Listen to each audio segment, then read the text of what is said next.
Thank you. We're going to get a little sound. You hear me? Yeah, that's better. Okay.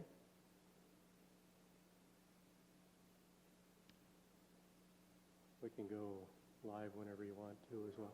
We are live? Okay. All right. Very good.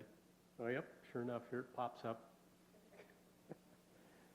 Good morning. Welcome to Sabbath School. I'm glad to see each of you here. For those of you who are online, welcome. Appreciate you joining us.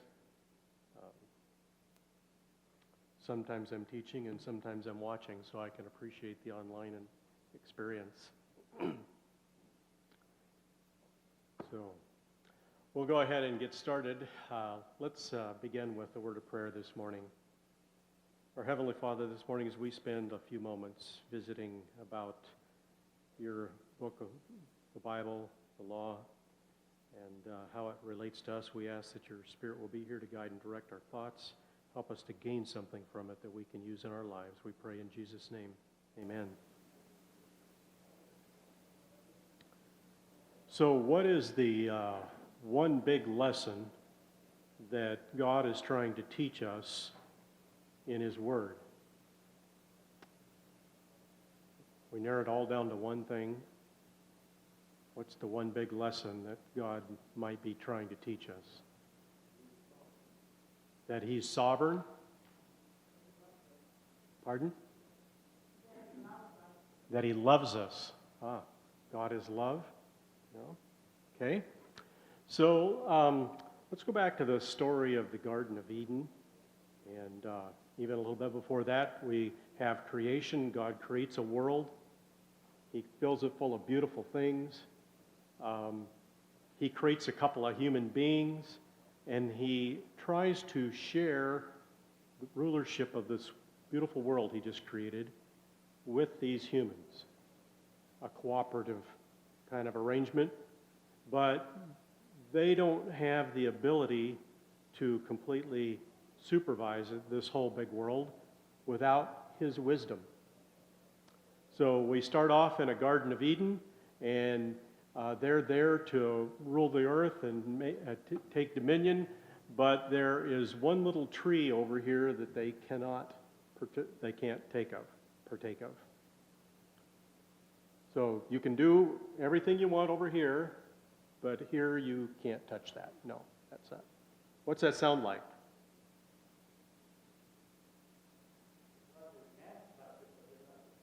Oh, not that they can't touch it, it's they're not supposed to touch it.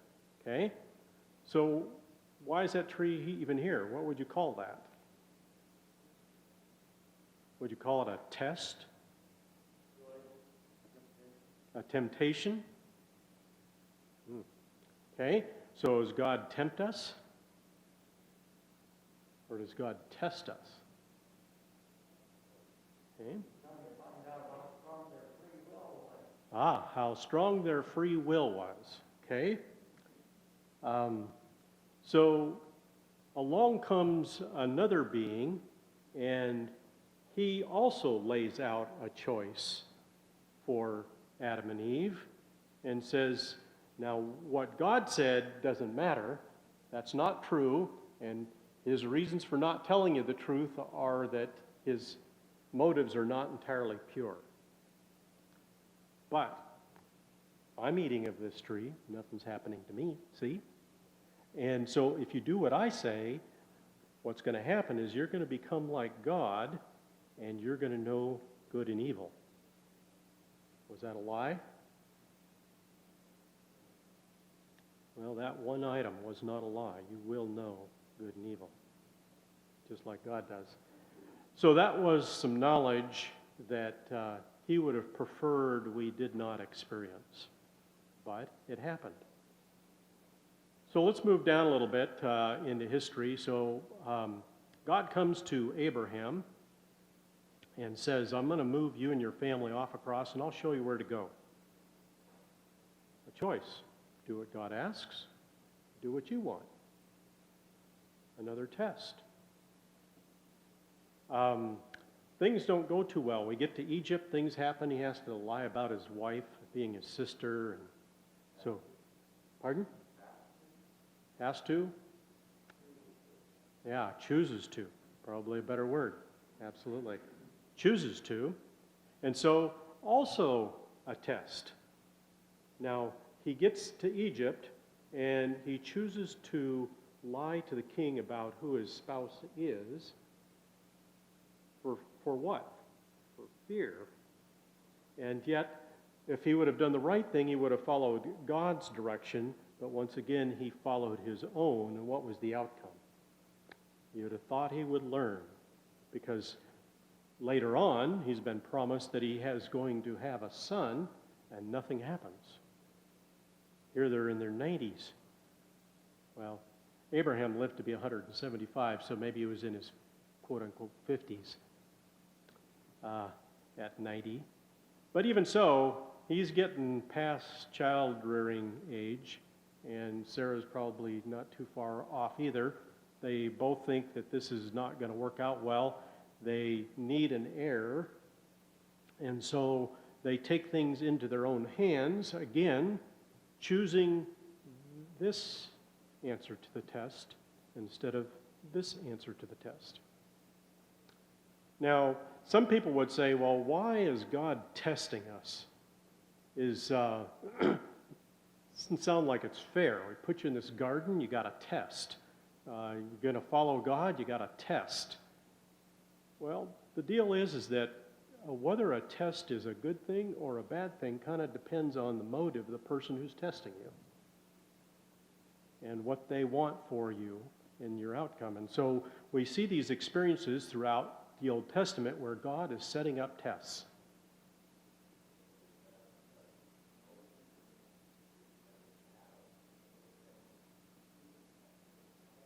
Okay?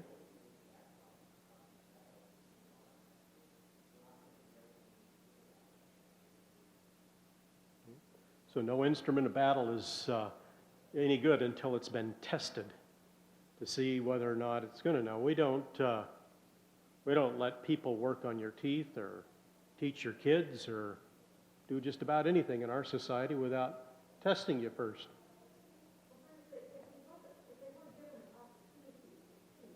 Mm.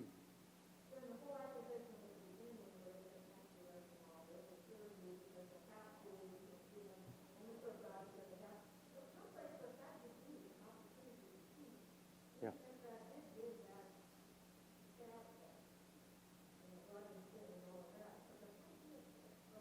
Yeah.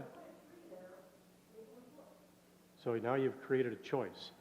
Yeah, there is a quote that I can't tell you the exact quote on that says that there is no development of mind, character, or other attributes of humankind without choice, freedom of choice. And so there isn't going to be any development of humankind if there is no choice. So, but I think it's really important to determine what it is that the test is all about. So let's go back to Abraham. He passed test number 1. I'm going to take you off across the country and just go where I tell you. Failed a couple of other tests when he lied about his spouse and had a son through his handmaid. But then he actually has a son, and God says to him, I want you to take that son up to Mount Moriah and sacrifice him.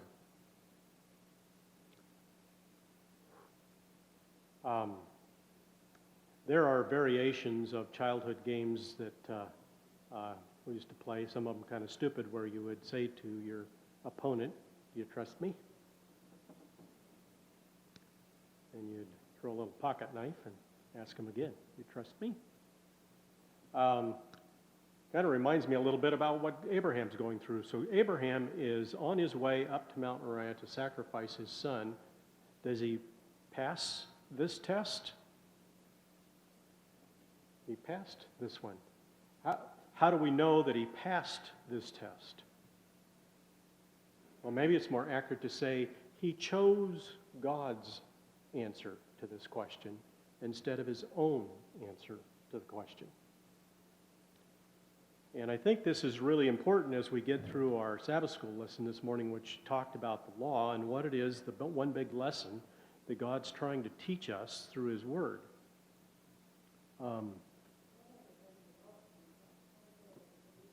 Yeah, that might have been the ultimate test. How many of us could have sacrificed our own children if God had asked us to do that?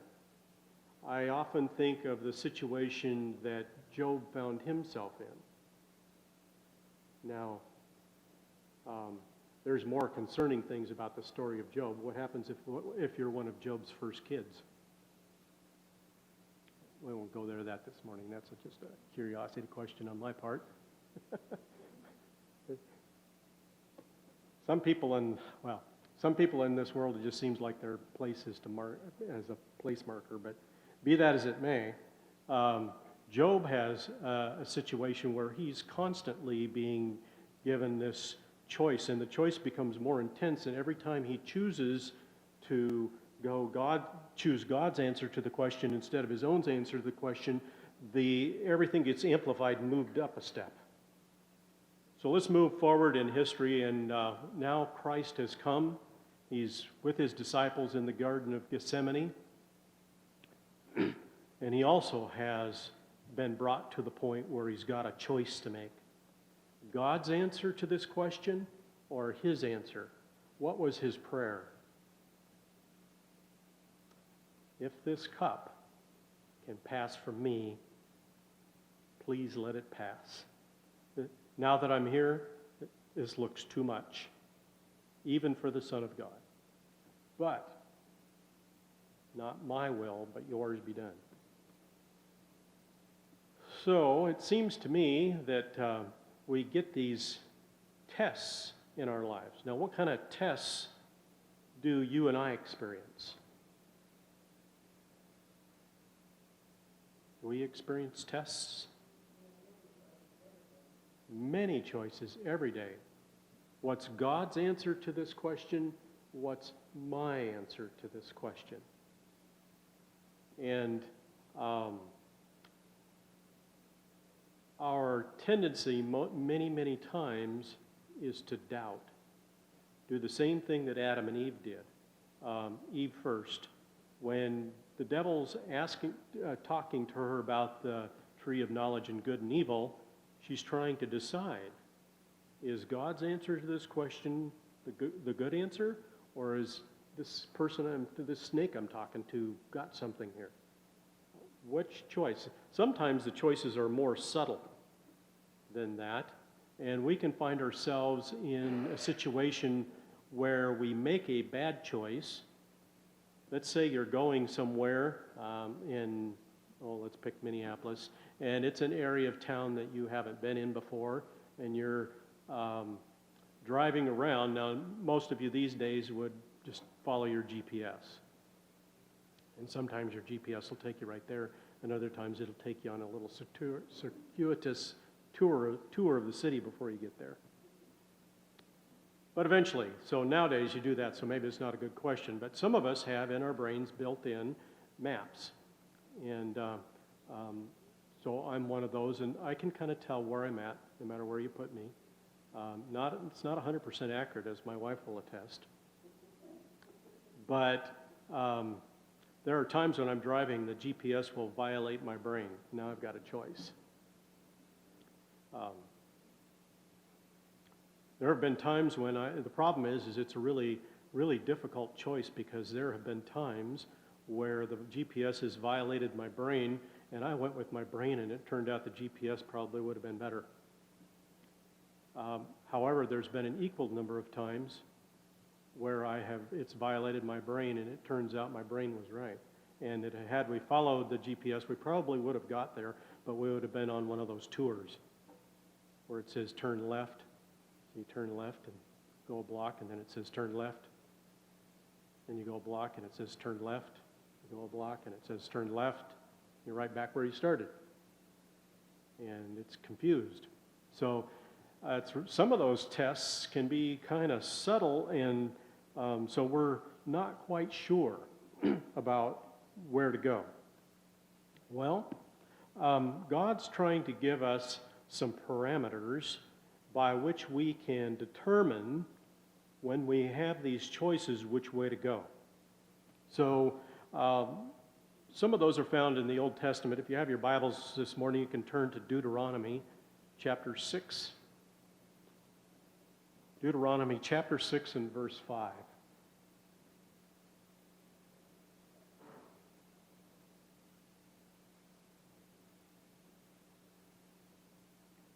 And I'm going to go with you, Deuteronomy chapter 6, verse 5. In Hebrew, this is the Shema. It's the main prayer. Yep.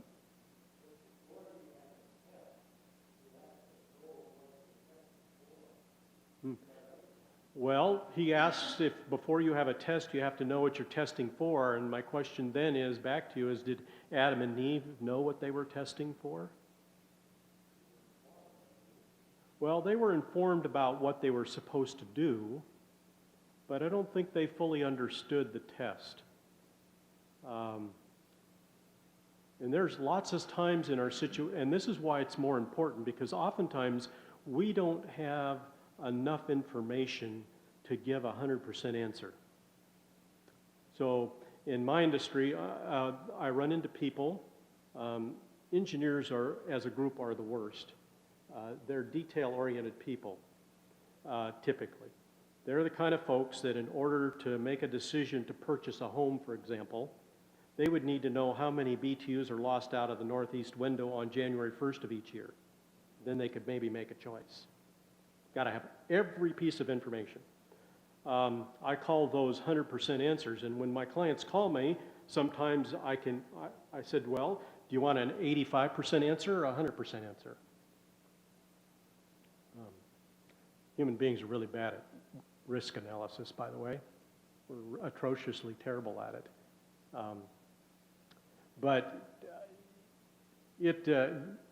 Do we need to have 100% of the information in order to make a choice? Now, what if you don't have 100% of the information you need to make an absolute choice, but there is a person nearby that has that information? Are you going to take their word for it? Because you know you don't know enough. Are you going to take their word for it? Yes or no? Kind of depends on how well you know that other person, doesn't it?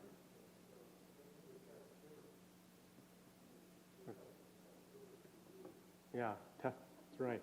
So we just came out with the Apple phone 12, i12 here that just came out, and I need to replace this thing. It's an 8. I don't need to replace this as much. Sherry needs to replace hers. Hers is going nuts. It has problems. It's taken on a life of its own.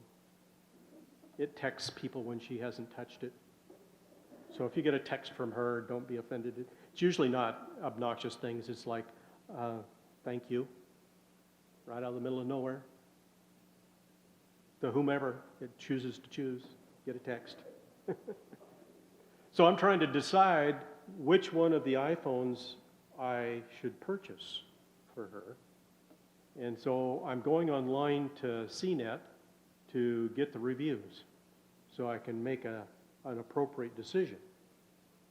And the reason why that's going to work is because I've used CNET over and over again for testing electronic stuff, and their reviews tend to be fairly accurate. Turned out my experience with them is pretty good. So I don't know, but I think they know. I'm willing to take their word at it. So I think we end up with a 12 Pro because we need the extra camera because my wife is a photographer. And it's easier to shoot with the phone because she always has that with her, and she doesn't always have her SLR with her. So there you go. So Adam and Eve maybe didn't know what the test was, but there was an individual there who could give them the correct answer and actually did give them. This is an open book test, by the way. Give them the answer. And so the question then is, are you going to take the word of the person who might know? But then you got this other person over here saying, no, wait a minute. There's other stuff going on here.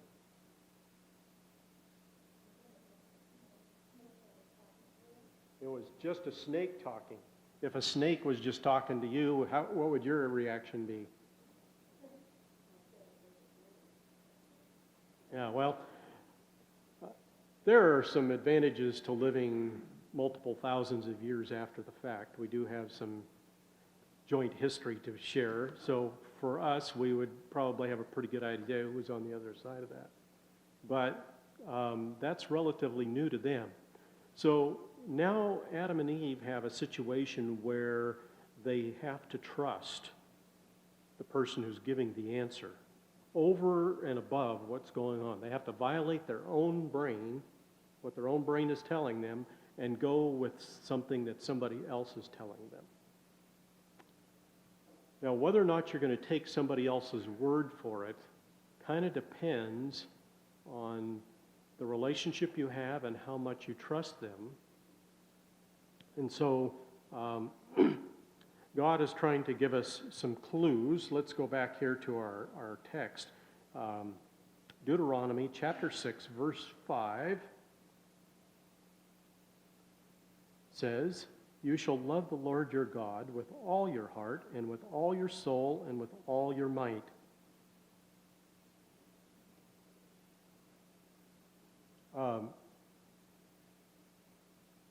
Christ in Matthew repeats that, because you remember the story of the rich young ruler? All these things I've done all my life, what lack I yet? Go and sell everything you had.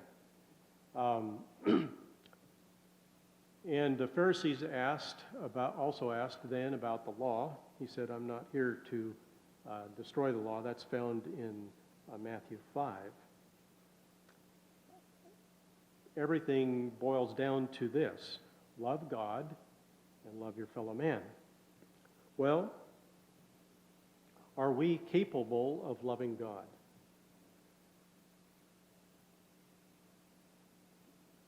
Well, let me ask you this. Are we capable of generating any kind of love? What do you think? I hope so. Well, let me ask you this. What is the source of love? Is it you? Or is it me? If I'm not the source of it, can I generate it? Kind of empty. So God just asks us to do something here in Deuteronomy for which we do not have the ability to come across with, right? We don't have any love. How in the world can I love God when I don't have any source of love? So now we're back to this testing things. Let's go to Matthew 22. Matthew 22, we'll go to verse 37.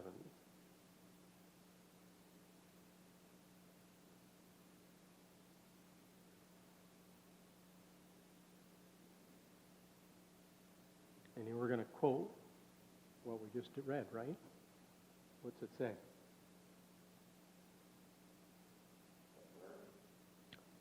It's verse 37. Matthew 22 and verse 37. It goes all the way down to 40 if somebody wants to read that.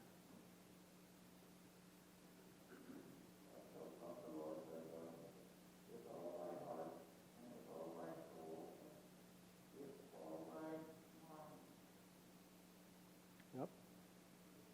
This is the great and first commandment, right? The great and first commandment, you shall love your God with all of these things. Well, let's go through that for a moment then.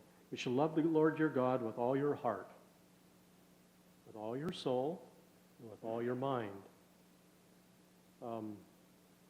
What's represented by the word heart? Maybe your emotional life? What's represented by your mind? Your intellectual life, the will, your ability to choose, and what's represented by your soul? maybe the essence of who you are. Now God is repeating this command through Christ, and yet we don't have the ability to fulfill it.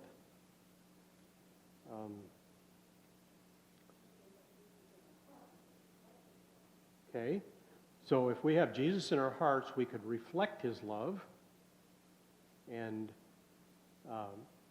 feed it back. If God's the source of everything, then everything goes back to him, including this response of love. And so Christ is asking us here to be a channel for God's love, and we can choose to put ourselves in a place where we can channel this love back, or we can make the choice on the other side. Do we trust him enough to do that? The other big thing for us humans then is that are you saved?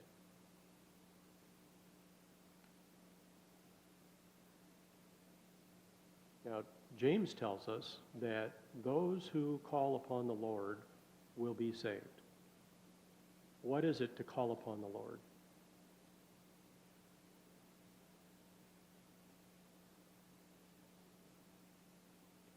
Okay, let's go back and look at a story in the New Testament.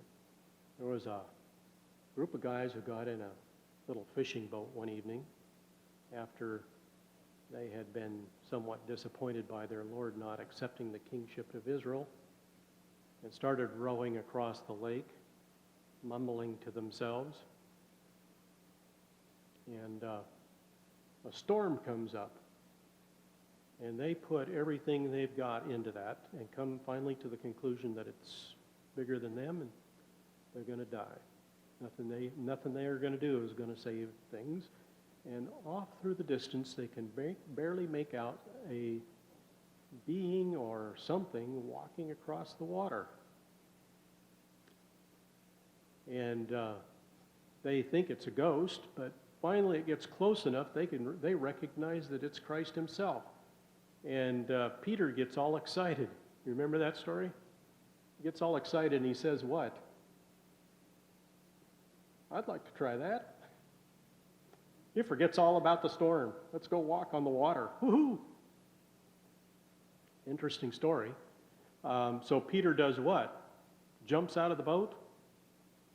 I think not.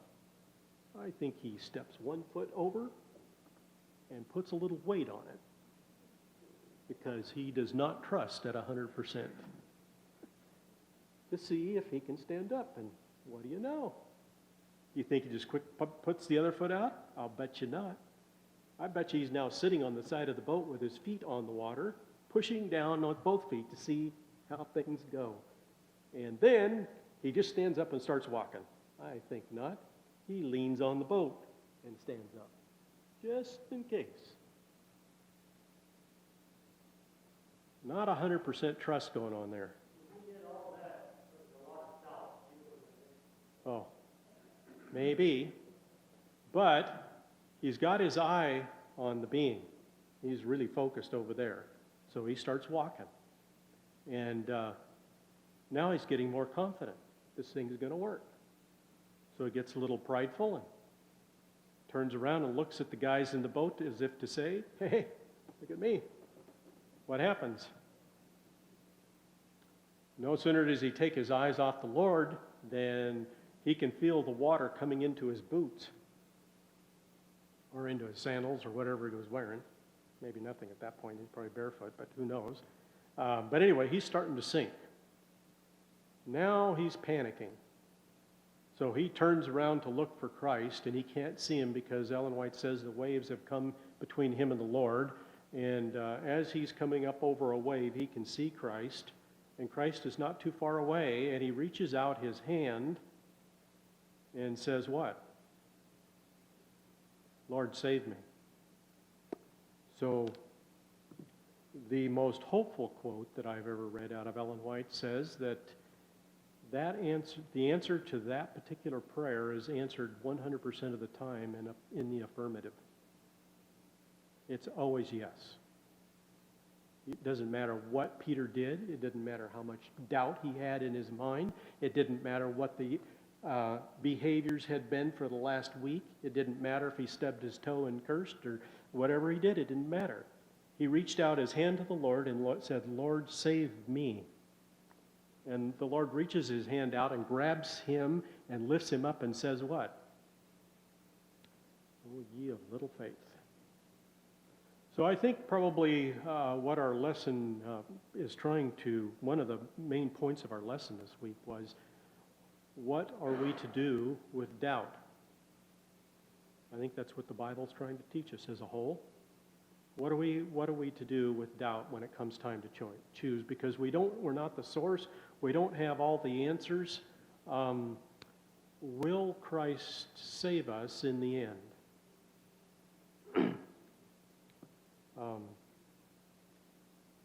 Let's take a look at one other text here this morning. Let's go to 1 John.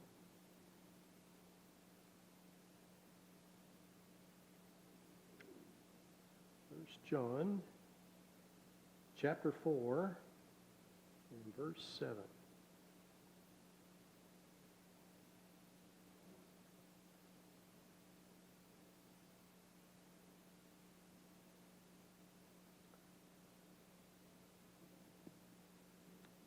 First John chapter 4, verses 7 through 11.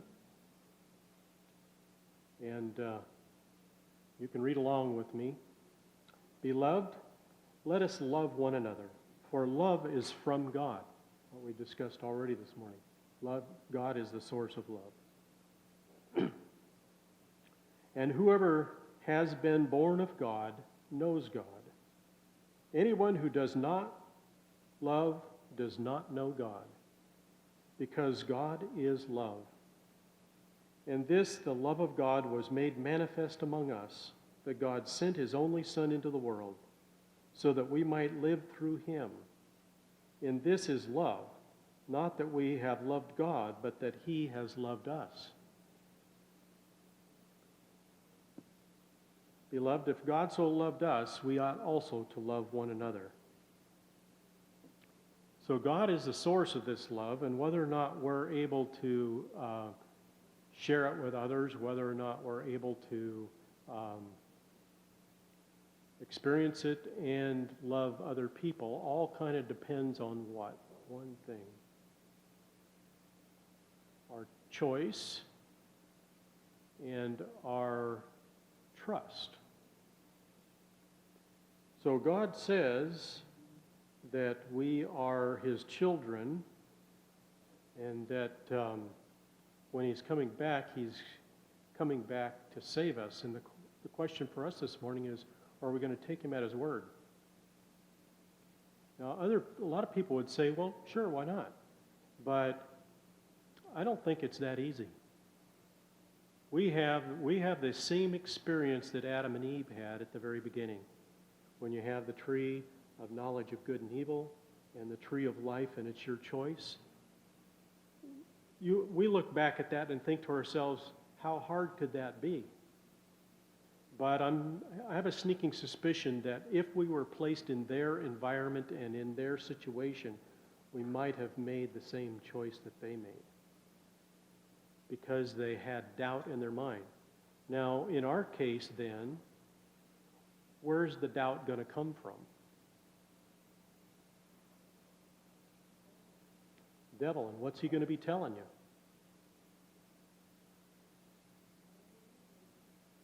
His way is easier?